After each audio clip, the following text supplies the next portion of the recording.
Oh my God, just doing the research on you, Joel. Holy cow, dude. You have been everywhere. You are Google.com. Yes, yeah. Well, I'm 80 years old. What can I tell you? I've been there and done that twice. So, and hope to continue.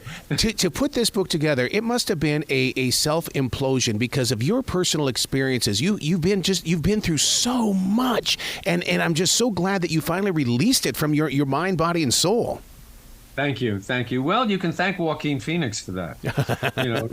No, seriously. I mean, he was the one who suggested, after listening to a lot of stories that I was talking. His mother was my secretary at NBC for 5 years. Right. I started, as you know, he and his family, his brothers and sisters, in the business. And, River was, obvious, his brother River. I describe him in the book as he looked like a sun god with rays radiating from him. Oh my God, so true. And Joaquin was like, oh, you want to hug him and say everything's going to be all right. that was. But years and years later, this was after River had died, and I was over at Joaquin's house, and by now he had become, a movie actor and was doing very well in a lot of quirky leading roles, and I'm sitting there, and his mother and I are talking war stories at NBC when he was 8, and he's laughing, and he said, man, you got to write this stuff down. That was 15 years ago, and I went home and I started writing this stuff down. Wow. Yep. That's how it happened. Don't you like when you say writing it down? Because I'm a daily writer. I use a fountain pen every single day, and I just because I believe there's a connection between the heart and that page, which then becomes the story for others to hold on to. I didn't. I used a computer. Okay. I'll let your 10 little fingers do the walking then and the talking. Well, and actually, you know why? Because I was among in my junior high school. We had a typing class. Yeah, they taught us how to type, and so I used it. And I went home and I literally wrote because I knew when he said write this stuff down, in my head immediately I thought of what would be interesting and funny and amusing. And I wrote the first part of David Hasselhoff, ... blame me, because I cast David in his 3 network shows. And by this time he'd become sort of a punchline. So I knew that this was a good place to start. So literally I went home and I wrote it that night. What do you do with someone like David Hasselhoff, who in Germany he was God, but here in the States he was one. We didn't take him so seriously. I mean it was like, how do you put up with a personality like that? Well, first of all, I met him several times, and he's a very sweet, nice guy. That's number one. And he was doing what we. I can't curse on this show, but the shows he were doing, shall we say, he was not doing Cheers and Hill Street Blues.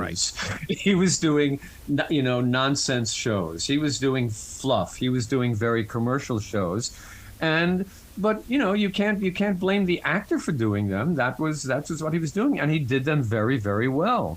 So and I think he only became. First of all, he has a very funny last name, which doesn't help. Yeah. And then he did that. He unfortunately, his daughter taped him doing that video when he was a little out of it and eating a hamburger off the floor, and. But I mean, you should not hold that against the guy. I think the guy is very much maligned, and he has a funny last name. Yep. What can I say? The name of the book for listeners is Sex, Drugs, and Pilot Season, Confessions of a Casting Director. Do you roll your eyes a lot in over those 80 years that you say that you've been alive, even though you look like you're barely 59? Thank you. No, I don't roll. I roll my. I may roll my eyes, but they're in. It's wonder. It's wonder that I was lucky enough to, and I think one of the reasons that I did well, I didn't just work in one aspect of the business. I started on Broadway, meeting a wonderful, incredible woman named Pearl Bailey, who brought me to California. I worked in summer stock. I worked on Broadway. I worked in television. I worked in reality television. I worked in scripted television. I cast 4 movies, but of the 4 movies, 3 of those movies have become iconic: Grease, Airplane, and the Rocky Horror Show. Yeah. So, and I've drawn from all of these experiences, that's how I became good at what I did, because I didn't just limit myself to one thing. What did you see in Meatloaf since you cast that? Because I think Meatloaf was such a major part, and the world didn't know who and what Meatloaf was. I'm going to top over you. I had absolutely nothing to do with that. Okay.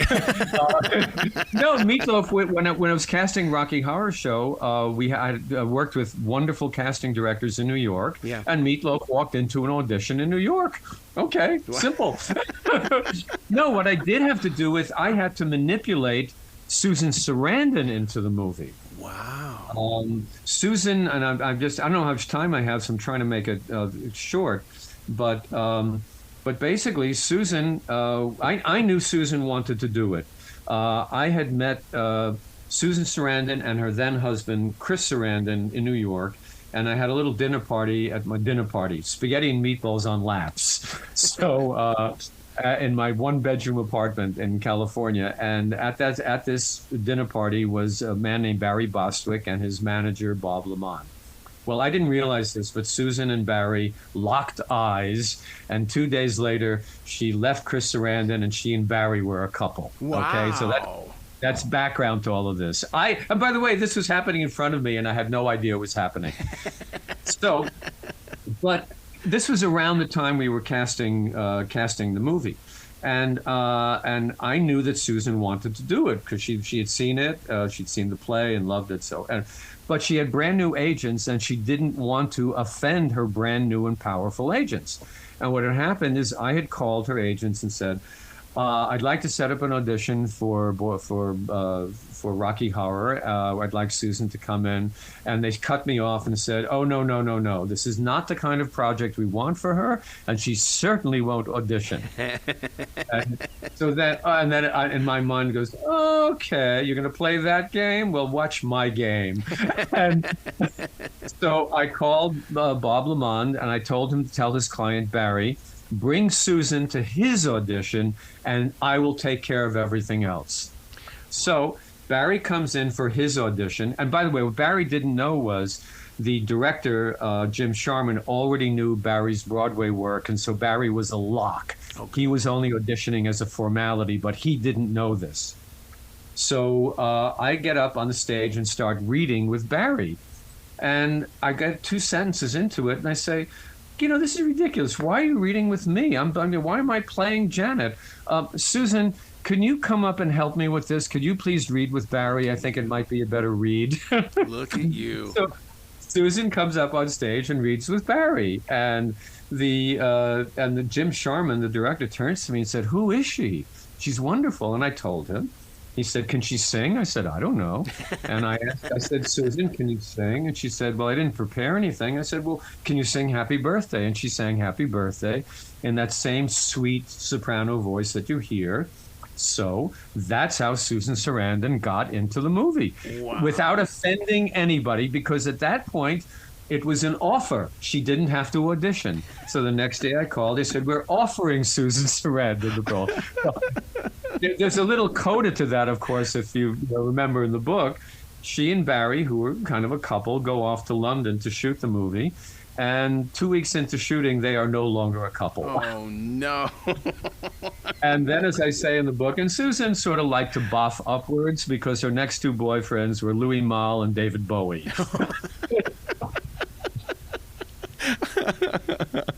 Did directors approach you, or was it one of those where you would hear something on the street about a movie or a Broadway play and you'd go, oh, I've got the perfect person, I'm going to approach them? No, that never happened. So they always came to you then? They always came to me, and after a certain point, things were just offered. Okay. The thing that Grease was a no-brainer because I had worked with John Travolta in Boy in the Plastic Bubble, which I produced. So and I had basically put I put the director into that project as well, and the same 2 were doing the movie of Grease. So that was a given that I was going to cast it, and I did many other things on that too. But I had to go in and meet the Airplane boys because I was auditioning for that role as a casting director. And I went in and I met them. I loved the script. I was embarrassed to go in because I always read the script the morning before I go in for those things. And the script was full of spilled coffee from spit takes because I was laughing so hard. And the first question they asked me was, well, what about Ethel Merman? And I mean, because there was a very small cameo in the piece where Ethel Merman is in it. And I said, duh, have you ever thought of asking Ethel Merman? And they said, well, would she do this? And I said, she's in makeup and circling the building. Yes, she would do this. So now, when you talk about The Boy in the Bubble, I don't know why it recently hit social media, but it was a story on Robert Reed didn't want Travolta to be a part of the project. It's two beautiful men. I mean, God, it was a brilliant story. No, it's a brilliant story, but you have it a little bit. It wasn't that he didn't want Travolta. What it was Travolta was desperate to do something after his first season on Welcome Back, Kotter, so that people would know that he was not Vinnie Barbarino. Right. Because if you saw him as Vinnie, I mean, come on, his last name ends in a vowel, and he's from New Jersey. So, you think that he's going to be stuck in soprano land for the rest of his life.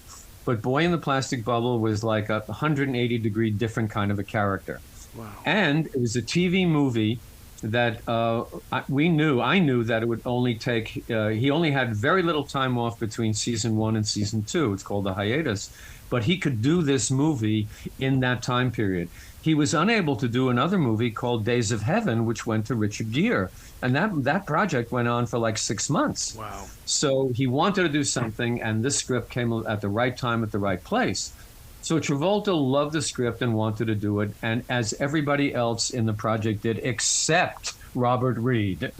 Robert Reed was doing it for the paycheck. Yeah. He was doing it for the paycheck.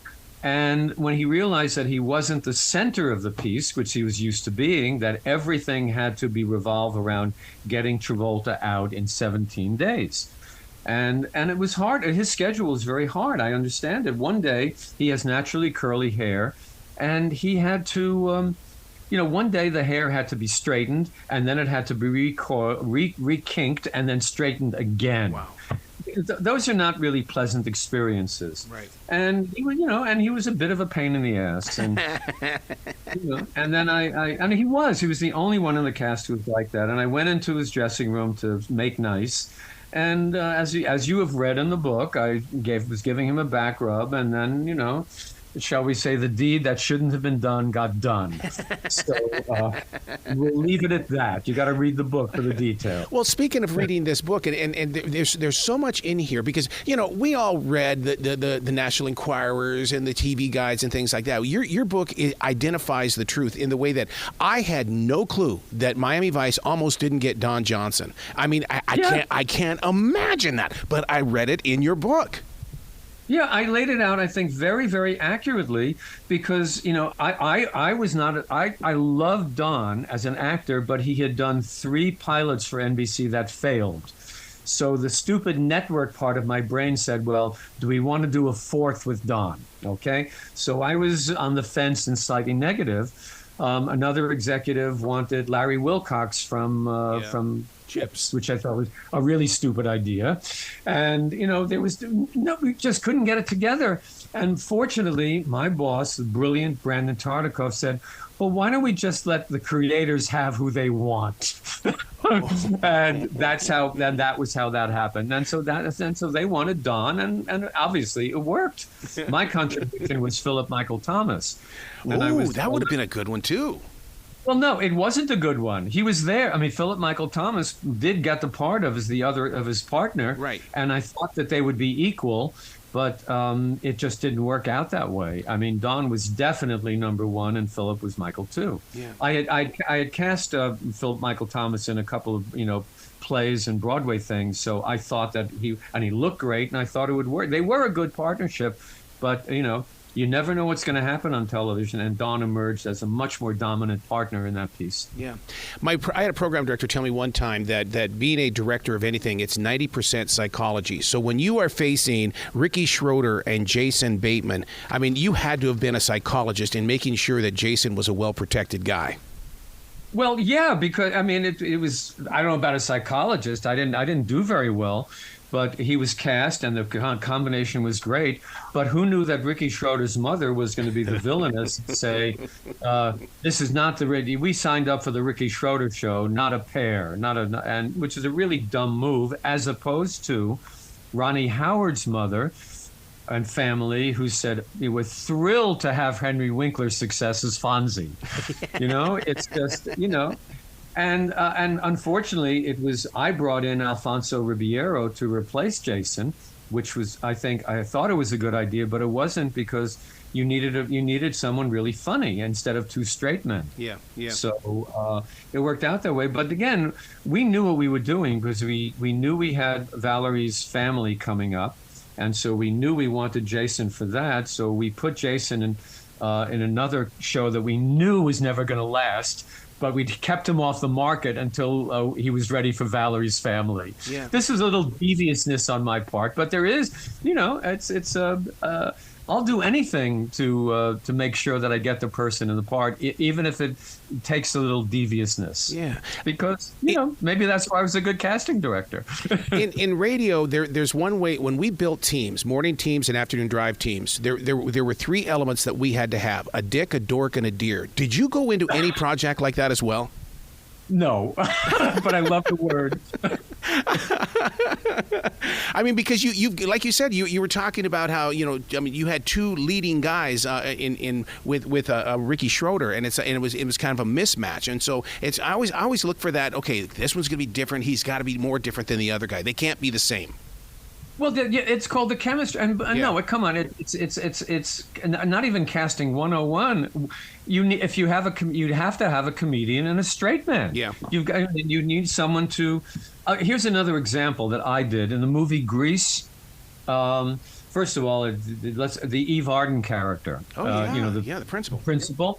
Well, I've been a big fan. She did a TV show and a radio show actually called Our Miss Brooks. And she did tons of movies where she was the sharp, acerbic woman and very, very funny. But I also knew that she had to play off somebody. You can't be acerbic if you're talking to yourself. Yep. So as the school principal, I said to the director, I said, Eve needs someone to play off of, so why don't we create a character called the school secretary? And I said, well, we somebody like Dodie Goodman. Well, if you've seen the movie, and I knew Dodie Goodman from her appearances on the Jack Barr show, yep. Late night talk show. And so that's how Dodie Goodman got into the movie, to be a foil for Eve Arden, and turned out to be wonderful. But I think I succeeded as a casting director because I always thought out of the box. Yep. I didn't take what was just given to me on the play, on the script. I always came up with suggestions that were I want to say a normal or a regular casting director just wouldn't do. But I didn't know I wasn't supposed to do that. That was just me. Joel, you got to come back to this show anytime in the future. Like I said in the very beginning, you have just so much experience, and it needs to be shared with the entire world. I know they can get a huge part of it right now with Sex, Drugs, and Pilot Season, but I want to hear you tell the stories. So, man, Thank you for having me. And it's #1 on Amazon in this category of movies. And as I've been saying, it's like my mother would finally say, it's okay, you didn't go to medical school. All right. You be brilliant today, okay, sir? Okay, thank you. Thanks for having me.